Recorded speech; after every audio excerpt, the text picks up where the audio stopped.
Olá, amigos, sejam bem-vindos à nossa segunda aula sobre Mesopotâmia. Então, nós finalizamos falando sobre a religiosidade, falamos sobre os templos, né?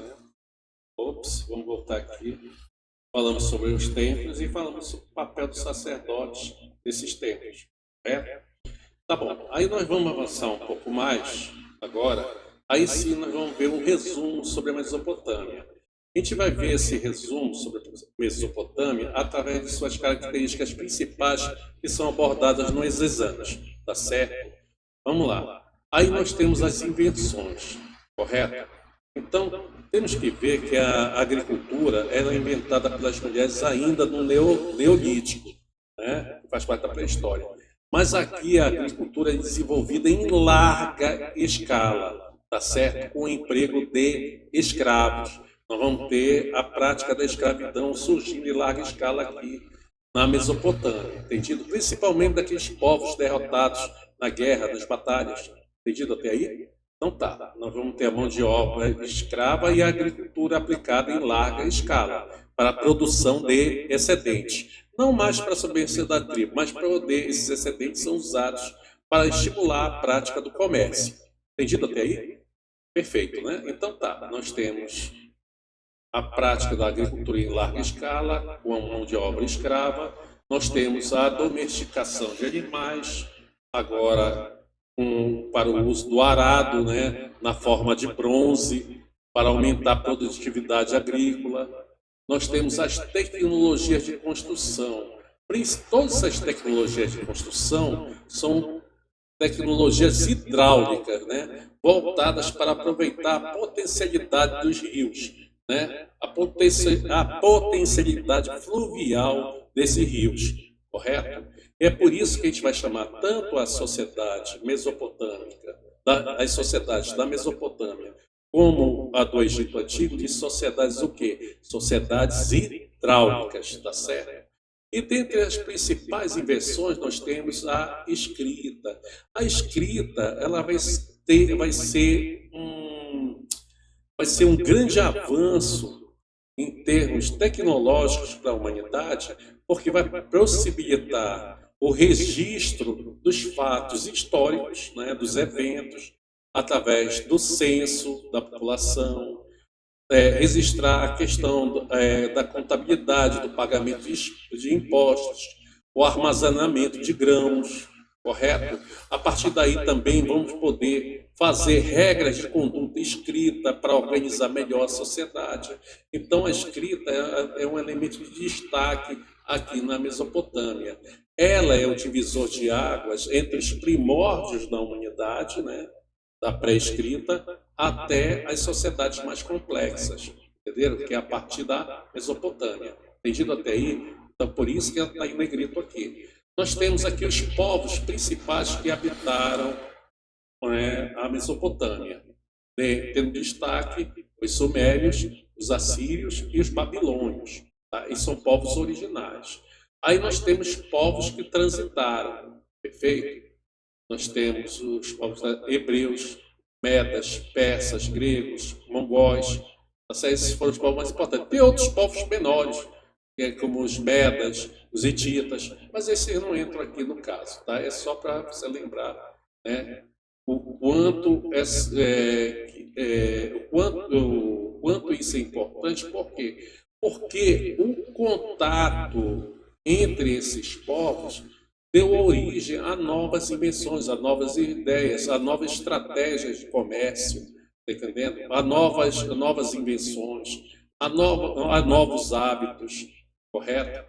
Então, o contato o contato, principalmente através do comércio, é a forma principal de troca não somente de mercadorias, mas também de ideias. E essas ideias é que vão tornar essas sociedades aqui mais dinâmicas, tá certo? Ou menos estáticas. Perfeito até aí? Vamos lá. Cidades importantes dos sumérios. Nós temos Ur, Urus e Lagash. Nínive na Babilônia, né? Nínive, Babilônia, Acade, Kish, Atra, Nirut e Babel. tá? Aí nós vamos, esses povos aqui dos sumérios, nós vamos ter os acadianos também, nós vamos ter os babilônios aqui, tá certo? Entendido até aí? Claro que isso aí tudo a gente vai aprofundar na aula presencial, né? Outros materiais escritos, perfeito? Principais línguas, nós temos o cadeu, assírio, o acadiano e o garítico, tá? Elas são as línguas principais, existiam outras, existiam. Mas o ponto em comum entre elas é que elas são todas semíticas. E essas línguas semíticas deram origem ao hebraico, né? A língua judaica, e ao árabe. Perfeito? É por isso que tanto o árabe como o hebraico, eles são chamados de povos semíticos ou semitas. Entendido aí? Perfeito? Beleza? Então tá. Nós temos a invenção da escrita, que já foi comentada aqui, que ela surge por volta de 3.500 a.C., né, do tipo cuneiforme, com emprego da cunha em tabletes de argila em forma de criptograma. Vamos tentar visualizar isso aqui. Tá. Ops, não. Aqui, perfeito. Olha aí, escrita cuneiforme. Está aqui a cunha, é como se fosse um prego com essa borda na ponta, né, que era batido com algum instrumento, martelo provavelmente, e era difícil escrever nessa época, né, para resistir aos fatos. Aqui um tablete de argila, tá certo? Que eram armazenados onde? Nos zigurates, tá? Esse aqui podiam ser leis, podiam ser tabletes de contabilidade, a rotina do rei, as guerras que vão sendo registradas, tá certo? Tinham várias formas de utilizar a escrita aqui nesse período. E pode reparar que a escrita cuneiforme, né, em forma de criptogramas, é porque o que? É escrita em forma de símbolos, bem diferente do nosso alfabeto hoje em dia. Entendido até aí? Beleza, né? Voltando aqui. Tá, vamos lá. Ok, principais obras arquitetônicas já falamos antes, né? A partir das tecnologias de construção, nós temos o quê? A construção de diques, barragens, né? Porque eles tinham que controlar as cheias desses rios para manter a produção da agricultura, perfeito? Por isso que a gente vai chamar de sociedade hidráulica. Os zigurates são os templos, né? Dentre os mais famosos, nós temos a Torre de Babel. Por que é mais famosa? Porque aparece na Bíblia, né? No Antigo Testamento. E seria bom que você visualizasse isso, tá bom? E dentre as 7 maravilhas do mundo antigo, nós temos Jardim Suspenso da Babilônia, que é uma obra arquitetônica fantástica. Deixa eu ver se você consigo mostrar para vocês aqui. Tá. Aqui, ó, Jardim Suspensos da Babilônia. Você tem que ver que é uma sociedade que está no meio do deserto, né? Está entre desertos. Imagina você andar numa cidade que tem esses jardins suspensos aqui. Para a antiguidade, quem vive na antiguidade, só de visualizar isso aqui, contemplar isso aqui, seria extremamente fantástico, né? Por isso que eu que digo que a história é fantástica, mais do que a física. Vamos lá. Aí, continuando aqui, lembram que eu falei ainda agora? Dentre os zigurates mais famosos, nós temos a Torre de Babel. Eu não vou entrar em detalhes, porque essa é uma aula de história, e a Torre de Babel ela deve ser comentada principalmente nas aulas de religião, tá bom? Ou nas aulas de ensino religioso. Perfeito até aí? Vamos lá. Então tá. Ok. A religiosidade. A religiosidade. A religiosidade, nós sabemos que, né, que a religião era politeísta. Nós tínhamos mais de 3.000 deuses, já foi comentado isso. Mas um mito, né, que eu digo, a história famosa, a religiosa famosa, que havia crença na época, era o mito de Gilgamesh. Gilgamesh, não dá para entrar em detalhe aqui sobre a saga dele, porque vai tomar muito tempo da aula, e a aula estou pensando aqui no tempo mais curto. Mas vamos lá. Nós temos o mito de Gilgamesh com 12 cânticos e 300 versos, tá? A princípio era uma história oral, que depois vai ser grafada, ou seja, escrita. Por incrível que pareça, o mito de Gilgamesh é muito, muito semelhante ao dilúvio hebraico. Só que tem uma diferença aí, o tempo. O mito de Gilgamesh é mais ou menos 1000 a 2000 anos anterior ao dilúvio hebraico, né? O que dá a entender que a escrita do dilúvio, a narração do dilúvio que está na Bíblia, é baseada em parte nesse mito aqui, né? Mas isso é uma polêmica da qual eu não vou entrar agora nesse momento. Vamos lá. Nós temos a formação de leis escritas. Aí, no caso, leis escritas, o Código de Hammurabi. Por que as leis escritas são importantes? Porque, a princípio, quando não existia a escrita, correto? Não se tinha inventado, não se tinha criado a escrita, a técnica da escrita, as regras de condutas sociais eram feitas através do quê? Através dos costumes. Então, as pessoas eram educadas e, a partir dessa educação, eles seguiam as regras, né, os costumes, de acordo com as regras passadas verbalmente ou oralmente. Entenderam isso? Então, você era educado para isso. Como você é até hoje. Por exemplo, se você vai pagar uma conta e tem que entrar numa fila, por exemplo, que é coisa rara hoje em dia, pode reparar que você está na fila quando você está aborrecido por estar na fila, mas de repente entra um idoso na tua frente e você vai chegar lá, vai lá e passar o sabão no idoso? Não, né? Você vai respeitar porque você é uma pessoa educada para isso. Entendendo? Mas se você não respeitar o idoso, aí sim entra o quê? A lei. Porque o idoso tem preferência. Entendido isso? E está protegido pela lei. Então as leis escritas servem justamente para ordenar a sociedade, para tentar harmonizar os conflitos entre os indivíduos que estão imersos nessa sociedade. Tá certo? Então, para que servem leis escritas? Para regular os hábitos da sociedade. Tá certo? Perfeito? Aí, dentre as leis escritas, temos um código, que é código, é um conjunto de leis, que é o conjunto de leis de Hammurabi, certo? Grafado em rocha de diorito, com 282 artigos, em acadiano, não é certo? Dentre as leis mais conhecidas, nós temos a lei do talião, que é o olho por olho e dente por dente. Vamos visualizar isso aqui. Ops, chegamos aqui. Nós estamos vendo aqui a rocha de diorito, correto?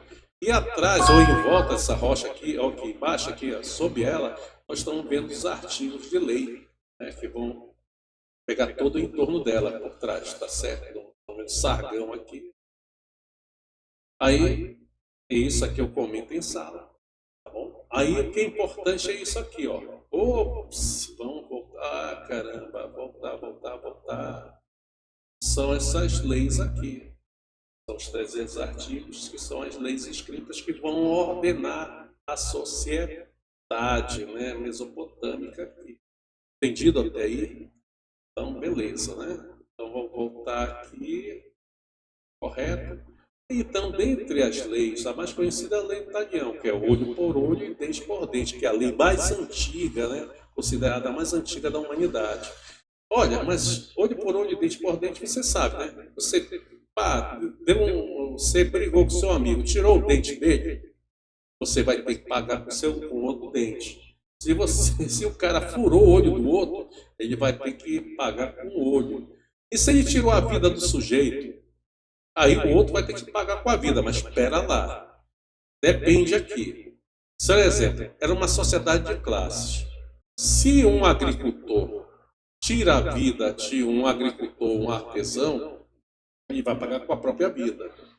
Mas se é um guerreiro, né, um nobre guerreiro, ou um sacerdote que tira a vida de um camponês, ou de um agricultor, ou de um artesão, ele não é obrigado a pagar com a vida devido à diferença de status. Status quer dizer que a vida desse sujeito que está acima dos outros tem mais importância do que a do agricultor. Então, ele não vai pagar, mas ele vai pagar em forma de indenização. Entendido?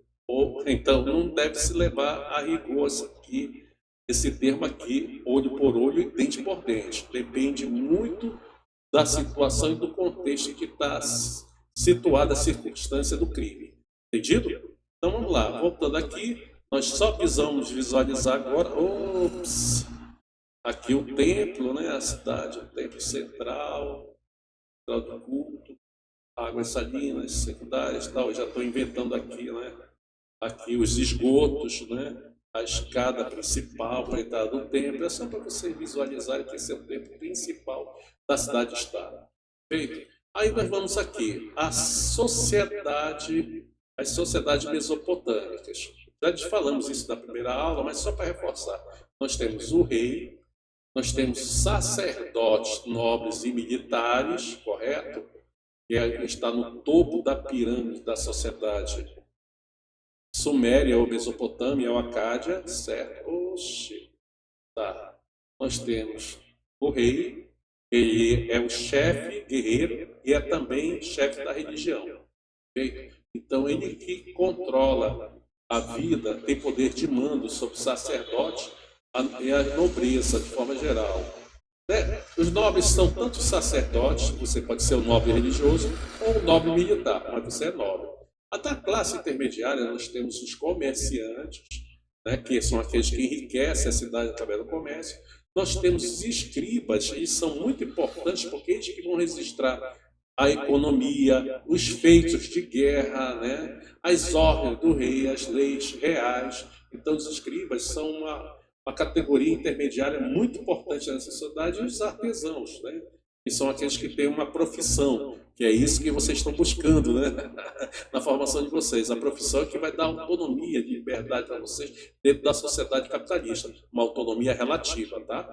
Vamos lá. E por último, nós temos aqui na base da pirâmide os camponeses e escravos, tá certo? Entendido aí?